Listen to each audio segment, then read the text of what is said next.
सबको जय यीशु की। आइए हम लोग आज की रोटी प्रोग्राम में आप सबों का स्वागत है। आज प्रभु यीशु मसीह का पवित्र मंदिर में समर्पण का पर्व है। आज हम लोग संत लूकस के अनुसार प्रभु यीशु मसीह का सुसमाचार का पाठ करेंगे। लूका का सुसमाचार अध्याय 2 वचन 22 से। जब मूसा के संहिता के अनुसार शुद्धिकरण का दिन आया तो वे बालक को प्रभु को अर्पित करने के लिए यरूशलेम ले गए, जैसा कि प्रभु की संहिता में लिखा है, हर पहलौठा बेटा प्रभु को अर्पित किया जाए। और इसलिए भी कि वे प्रभु की संहिता के अनुसार पंडुकों का एक जोड़ा या कपोत के 2 बच्चे बलिदान में चढ़ाए। उस समय यरूशलेम में सिमियोन नामक एक धर्मी तथा भक्त पुरुष रहता था। वह इज़राइल की सांत्वना की प्रतीक्षा में था और पवित्र आत्मा उस पर छाया रहता था। उसे पवित्र आत्मा से यह सूचना मिली थी कि वह प्रभु की मसीह को देखे बिना नहीं मरेगा। वह पवित्र आत्मा की प्रेरणा से मंदिर आया।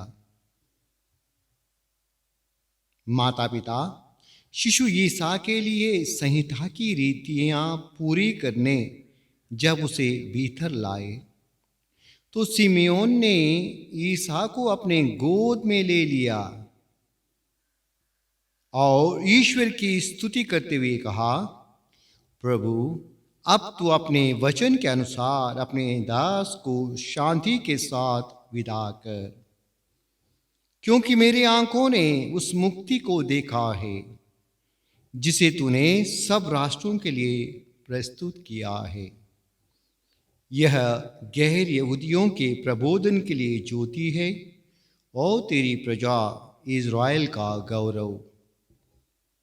बालक के विषय में ये बातें सुनकर उसके माता पिता अचंभे में पड़ गए।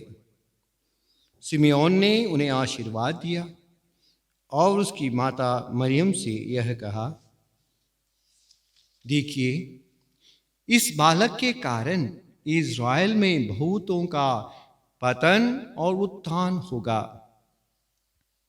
यह एक चिन्ह है जिसका विरोध किया जाएगा।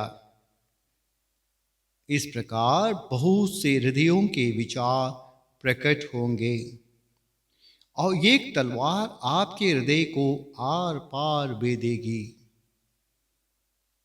अन्ना नामक एक नबिया जो आशेर वंशी पनवेल की बेटी थी, वह बहुत बूढ़ी हो चली थी। वह विवाह के बाद केवल 7 बरस अपने पति के साथ रहकर विधवा हो गई थी और अब 84 वर्ष की थी। वह मंदिर से बाहर नहीं जाती थी और उपवास तथा प्रार्थना करते हुए दिन रात ईश्वर की उपासना में लगी रहती थी।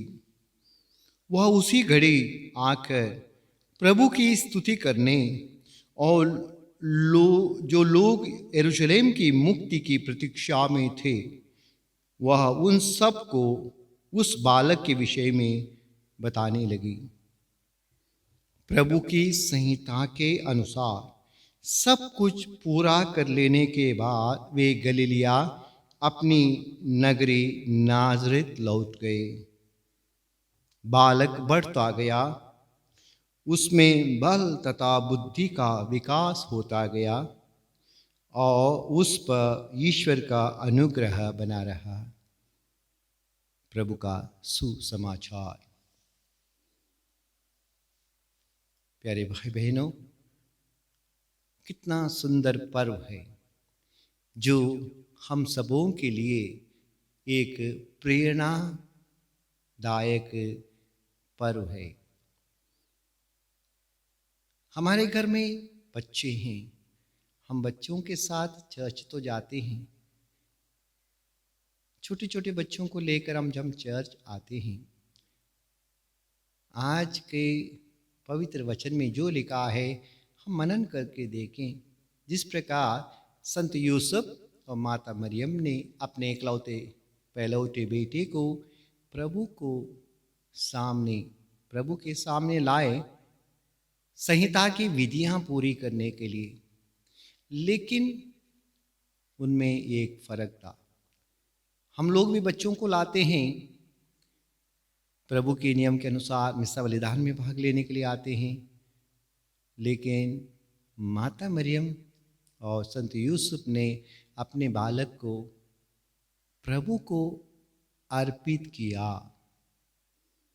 उस बालक को जो प्रभु के हाथ से उन्होंने ग्रहण किया था, अभी प्रभु के मंदिर में आकर सर्वोच्च सर्वशक्तिमान पिता ईश्वर सभी जीवन का मूल स्रोत है, जिन्होंने जीवन दिया है, जिन्होंने इस बच्चे को उनके हाथ में दिया है, उस बच्चे को प्रभु के चरणों में रखकर अपने आप को, अपने जीवन, अपने परिवार को इस बच्चे के द्वारा ईश्वर को समर्पित करने का दिन था। इसलिए माता कलीसिया आज समर्पण का दिन मनाते हैं। विधि और रीतियां पूरी करना एक बात है, समर्पण एक अनोखी बात है।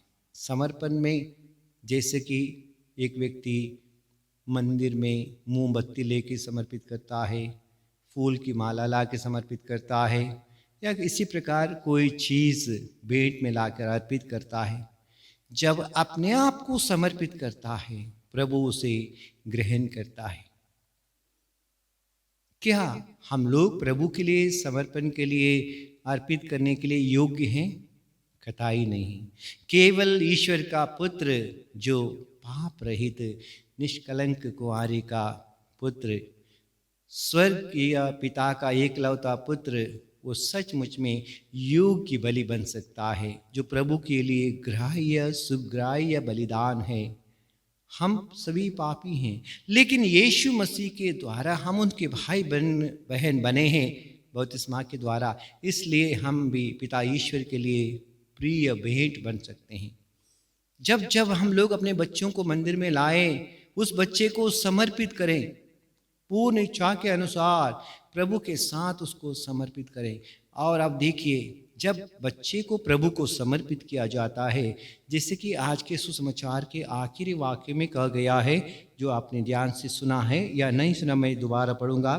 बालक बढ़ता गया, उसमें बल तथा बुद्धि का विकास होता गया, उस पर ईश्वर का अनुग्रह बना रहा। हमारे बच्चे भी शरीर में बढ़ते हैं, ताकत में बढ़ते हैं, और उसका विकास होता है। स्कूल जाते हैं, पढ़ाई करते हैं, ज्ञान में बढ़ते हैं, लेकिन आखिरी वाक्य, ईश्वर का अनुग्रह उस पर बना रहा।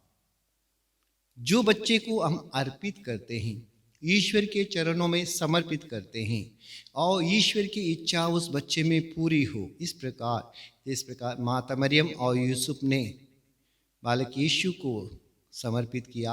यदि मैं और आप हमारे बच्चों को इसी प्रकार समर्पित करें, तो प्रभु हमारे समर्पण को स्वीकार करता है, ग्रहण करता है, और हमें आशीर्वाद से भर देता है।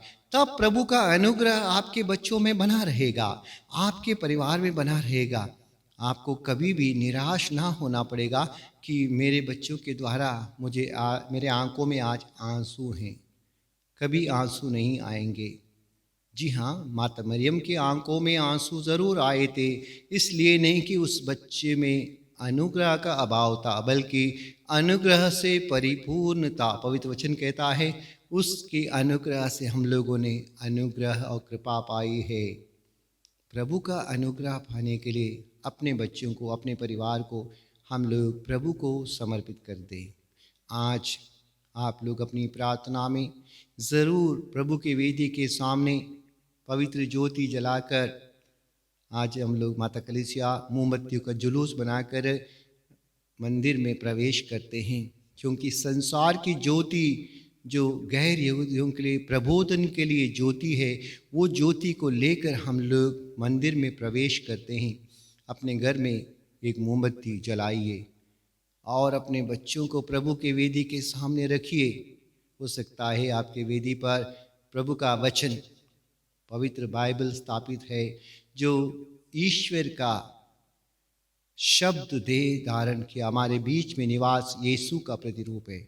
उनके चरणों में अपने बच्चों को समर्पित करें, अपने आप को समर्पित करें, अपने परिवार के सदस्यों को समर्पित करें और आशीष के भागी बन जाएं।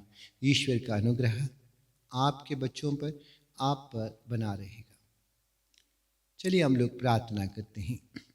अब्बा पिता परमेश्वर, प्रभु यीशु मसीह को आपने हमारे बीच में भेजा।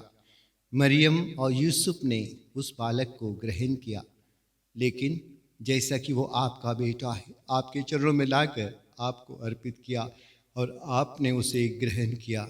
आपने यीशु की बपतिस्मा के समय कहा, तुम मेरे प्रिय पुत्र हो, मैं तुझ पर अत्यंत प्रसन्न हूँ।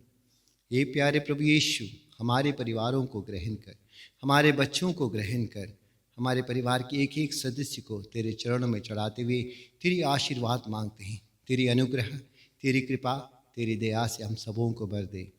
हे प्रभु, पवित्र आत्मा के द्वारा हम सबों को भरपूर कर, तेरी ज्योति से हम चलते रहें। तेरी संसार की ज्योति जो आज हमारे बीच में प्रकट हुई है, हम सबों के लिए हमारे मन को प्रबोधन करे। हम इस ज्योति में आगे बढ़ते रहें। यीशु के पवित्र नाम से मांगते हैं, आमीन।